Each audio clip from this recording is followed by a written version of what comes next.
Baik, Assalamualaikum warahmatullahi wabarakatuh. Perkenalkan, nama saya Adi Saputra, saya dari kelas PAI 4B. Baiklah, di sini saya akan menjelaskan tentang harta. Pertama itu pengertian harta. Harta adalah segala sesuatu yang bernilai secara ekonomis dan dimiliki oleh individu maupun kelompok. Dalam bentuk fisiknya itu seperti properti, uang, dan kendaraan. Sedangkan secara non fisiknya itu misalnya hak cipta dan saham. Harta itu bisa memberi keuntungan dan memenuhi kebutuhan sehari-hari. Selanjutnya itu kedudukan harta. Sebagai alat untuk memenuhi kebutuhan dasar serta meningkatkan kualitas hidup. Dalam sebagian sistem sosial dan agama, harta ini sangat penting, namun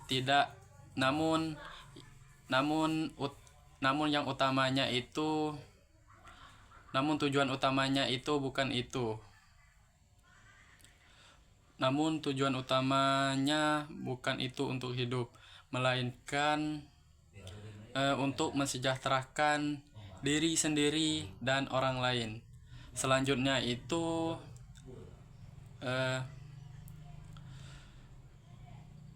mendapatkan dan memanfaatkan harta.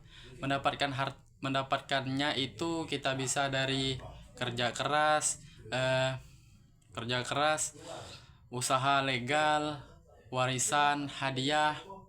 Semua itu dilakukan dengan mematuhi norma hukum dan etika. Yang kedua itu memanfaatkan harta. Memanfaatkan harta ini untuk diri sendiri dan keluarga, dan kita bisa memberikan kepada orang yang membutuhkan seperti sedekah dan zakat, dan berinvestasi untuk masa depan serta mendukung aktivitas sosial dan pembangunan masyarakat. Selanjutnya itu kategorisasi harta terbagi menjadi 3. Yang pertama itu landasan sebagai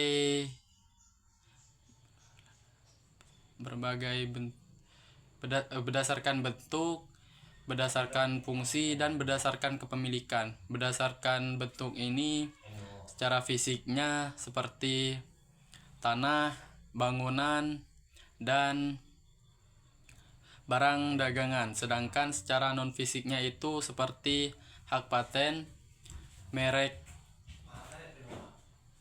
dagangan, dan saham. Berdasarkan fungsinya ini pertama harta konsumsi. Harta konsumsi ini untuk dilakukan secara langsung, sedangkan harta produktif ini untuk menciptakan pendapatan tambahan.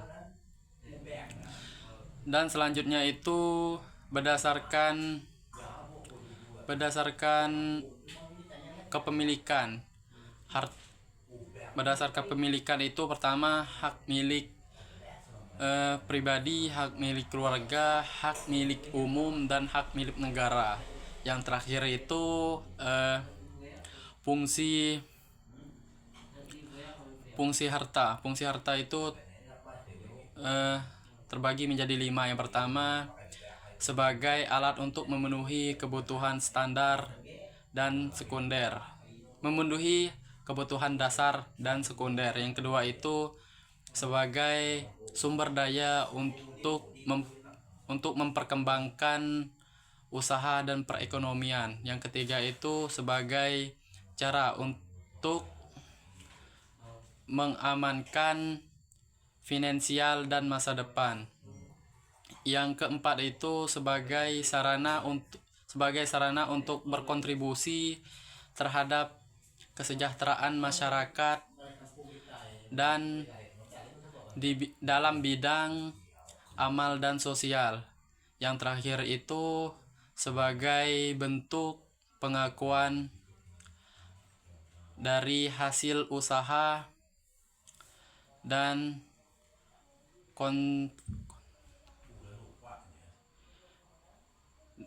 usaha.